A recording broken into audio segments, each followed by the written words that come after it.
Por favor, invitamos a tomar asiento para iniciar con nuestra ronda de preguntas. Primera pregunta de nuestra sala presencial.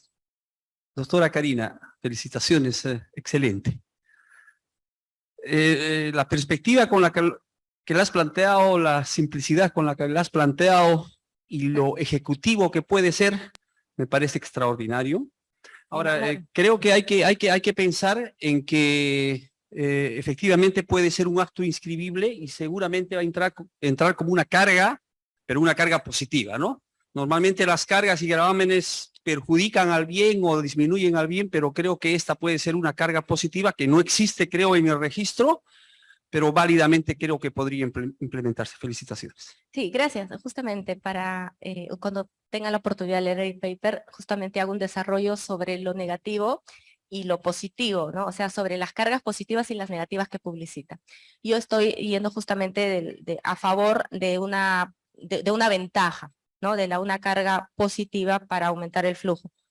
En otros países, por ejemplo, se publicita la calidad a la baja, o sea, de suelo contaminado en otros países.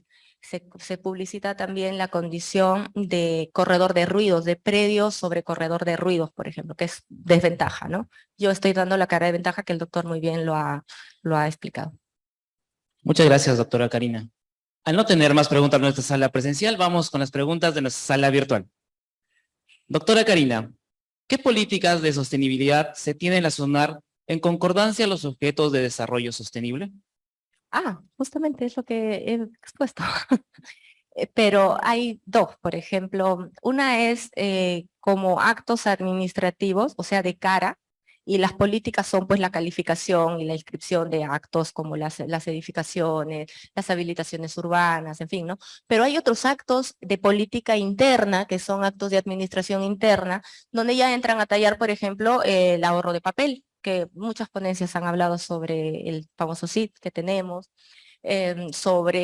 ayer escuchaba sobre el ahorro de las máquinas o de las computadoras con otras baterías, ¿no? Con baterías de litio, por ejemplo. Esas son políticas que podríamos innovar, pero la política más sobresaliente que tiene ahorita la SUNAT es la política cero papel, ¿no? Que es con el SIT. Muchas gracias, doctora Karina. Siguiente pregunta de nuestra sala virtual. ¿De qué manera piensa usted que se puede concientizar a los registradores públicos en cuanto a la calificación de sostenibilidad? Así, con capacitación. La concientización es, si hablamos de concientización, es un elemento subjetivo, ¿no? Y la concientización en la calificación se da con la capacitación de aprender qué cosa es sostenibilidad y de aprender la categoría de sostenibilidad. Pero ojo que aquí quien va a dar la categoría de sostenibilidad no es el registrador. No se olviden que la certificación, les dije que la da un ente estatal oficial, que es el Ministerio de Vivienda. Es él que se encarga de evaluar. Lo que nosotros vamos a dar es darle publicidad a ese certificado, que es diferente, ¿no?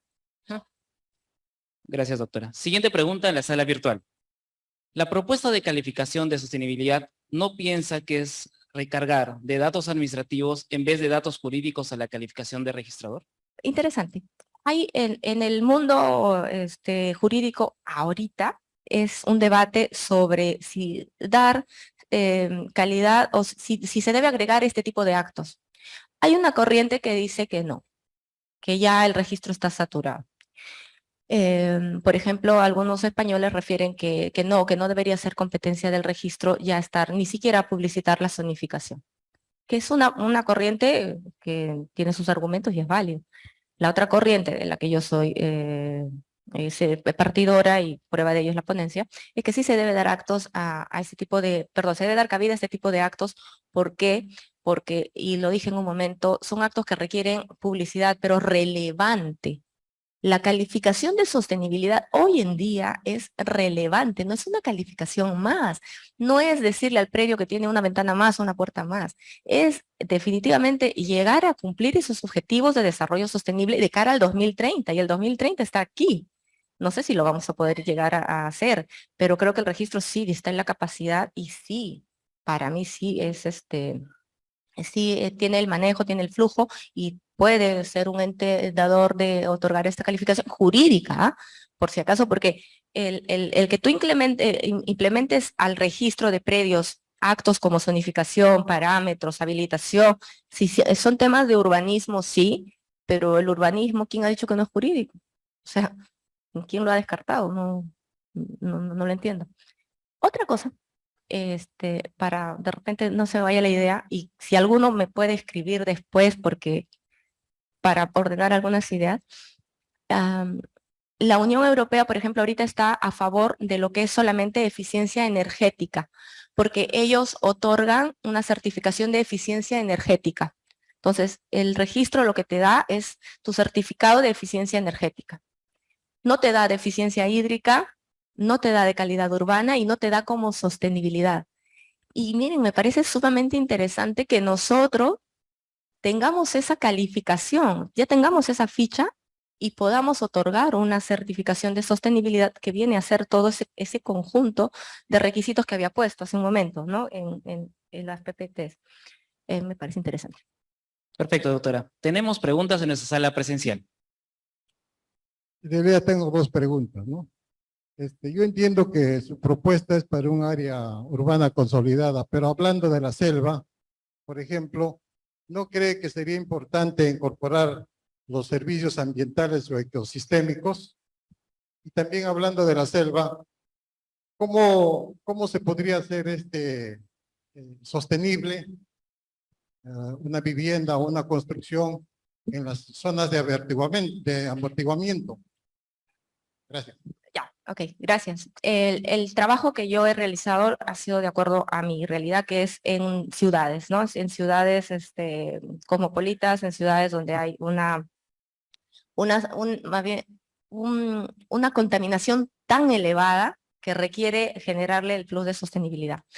Es interesante lo que usted me propone. No he realizado una investigación en zonas de amortiguamiento, por ejemplo, pero perfectamente podría calificar que, por ejemplo, una edificación en la selva pues no sea con material de construcción de cemento, sino sea con bambú, por ejemplo.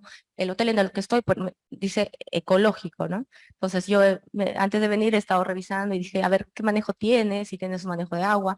Las pinturas que, por ejemplo, tiene el hotel son talladas a mano, me he dado cuenta. Los maceteros son de llantas, de caucho, por ejemplo, ¿no? O sea, hay cosas que uno puede ir haciendo que al final de cuentas te dé la calificación de sostenibilidad.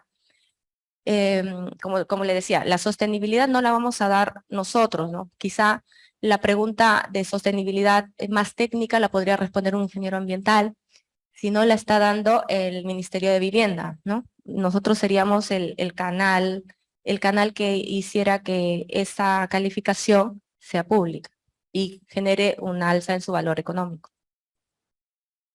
Siguiente pregunta de nuestra sala presencial. Sí, doctora Guevara, una inquietud.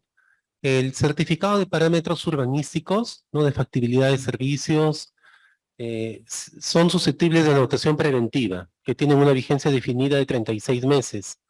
Mi consulta es si ese certificado de sostenibilidad también tiene una vigencia limitada, dado que, como usted lo mencionó, puede ser que los requisitos que sean necesarios para obtener ese certificado se diluyan en el tiempo, ¿no? Porque, como usted lo señaló, Que ya no sea sostenible. que ya después. deje de ser sostenible, entonces de pronto nosotros sigamos publicitando una situación que físicamente ya no está, Sí. ¿no? Eso también ha sido materia de desarrollo en el paper. Para resumir, nosotros publicitamos la licencia de construcción y, por ejemplo, son 36 meses, ¿no? Entonces el registro haría lo mismo, publicitar la vigencia que te da el certificado, que puede ser de 3, 5 o 10 años. Entonces es lo que dure la certificación de sostenibilidad. Pero ¿qué va a pasar cuando yo le publicito? Porque ¿se acuerdan que yo les decía hasta el momento solamente esa certificación la generan por poquitos años, por 5 o 3 años, para obtener el bono? Pero si yo lograra inscribir este acto y yo quisiera que al final de cuentas esta situación de sostenibilidad sea continuada, ¿qué voy a hacer? ¿Voy a seguir renovando ese certificado o no? Lo voy a seguir renovando. ¿Va a generar que yo siga manteniendo esa sostenibilidad? Sí. Obviamente después del registro, esa certificación va a tener que renovarse e inscribirse siempre en el registro, ¿no? Porque siempre va a estar compatible, ¿no? Con el Ministerio de Vivienda, ¿no? Esa sería. Gracias por la pregunta. Preguntas en nuestra sala presencial. Quería hacer un comentario. En la ley 29090, no sé si hasta ahora está vigente, en caso de habilitaciones urbanas inmensas, habían estipulado la aprobación de los estudios de impacto ambiental. En este caso, este tipo de estudios de impacto ambiental, no sé si alguno de los registradores acá habrá visto que se haya incorporado en una habilitación urbana inscrita nueva. Ya que como nos estás indicando, ¿no? Este bono verde, en caso de habilitaciones urbanas ecosostenibles, sí o sí debería contar con ese estudio de impacto ambiental para caso de habilitaciones nuevas. Pero surge la pregunta, ¿qué hacer con aquellas habilitaciones urbanas que ya están con recepción de obras o ya están independizadas e inscritas? ¿Cómo podría hacerse con ellas para que puedan alcanzar esa ansiada certificación? Es decir, esas ya están edificadas, ya están consolidadas, ya están con su material contaminante, están construidas incumpliendo incluso los parámetros, están ocupando las islas, los retiros, ¿no? Entonces no han dejado áreas libres, se han quedado solamente en una independización y ya no una regularización de la construcción, no cuentan con declaratoria de fábrica. Es decir, este bono prácticamente no sería para ellos, solamente estaría alcanzando aquellas nuevas, ¿no? A ver. Esa es mi Sí, consulta. gracias por el comentario. Quiero redondear un poquito la idea de lo que es el impacto ambiental, el informe de impacto ambiental, que es diferente a la certificación de sostenibilidad. El impacto ambiental quiere decir que no te vas a la baja, o sea que no vas a contaminar más de lo que ya está, ¿sí? O sea, yo voy a entrar a habilitar, por ejemplo, una zona, pero puede ser que en esa zona yo genere contaminación o potencial contaminación. Entonces, para eso me piden un informe de impacto ambiental para hacer mi habilitación, pero eso es a la baja, o sea, para tratar de no contaminar más de lo que ya está, que es diferente a la certificación de sostenibilidad. La certificación de sostenibilidad es sobre la media, es un plus, es un requisito, o sea, tú no estás contaminando. Yo no te voy a pedir nunca impacto ambiental porque no estás contaminando, no estás en un área de suelo contaminado, ni siquiera eres potencial contaminador. Por eso es que sobre esa media tú vas a ir para arriba y vas a obtener aparentemente un certificado de sostenibilidad. Son dos parámetros diferentes. Ahorita estamos hablando de lo que es sostenibilidad. ¿Cómo hacer, al comentario de la doctora, que las que ya están existentes puedan llegar a tener esa certificación de sostenibilidad? Sí pueden. Y lo dije cuando yo puedo, si ahora, por ejemplo, en mi condominio, en mi edificio, estoy utilizando los focos comunes, pues puedo hacer el proyecto de tecnología de utilizar los focos LED, los focos ahorradores. Si ahora las griferías en mi edificio pues están con la presión muy elevada, pues se puede reducir la presión. Ahora hablan de eficiencia hídrica también, hacer que cada departamento tenga su medidor de agua, lo que antes no había, no sé si se acuerdan. Antes en los condominios no había, el consumo de agua era genérico. Ahora los edificios ya vienen para que cada uno tenga su propio medidor y se puede hacer. Yo puedo pedir a Sedapal que venga y que efectivamente pues se independice. Eficiencia energética, ¿cómo puedo hacer? Si antes las cocinas funcionaban a luz, bueno, pues está pasando Cálida en Lima, ha pasado por la cuadra de mi casa últimamente, y está implementando el gas. Puedo generar yo la sostenibilidad. O sea, esta norma, si bien está aparentemente enfocada a las nuevas, no quiere decir que está en las nuevas.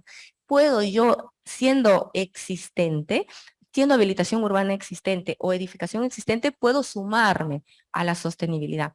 Lo que sí no puedo hacer es, si ya me han pedido, por ejemplo, un informe de impacto ambiental, o irme a la baja, ¿no?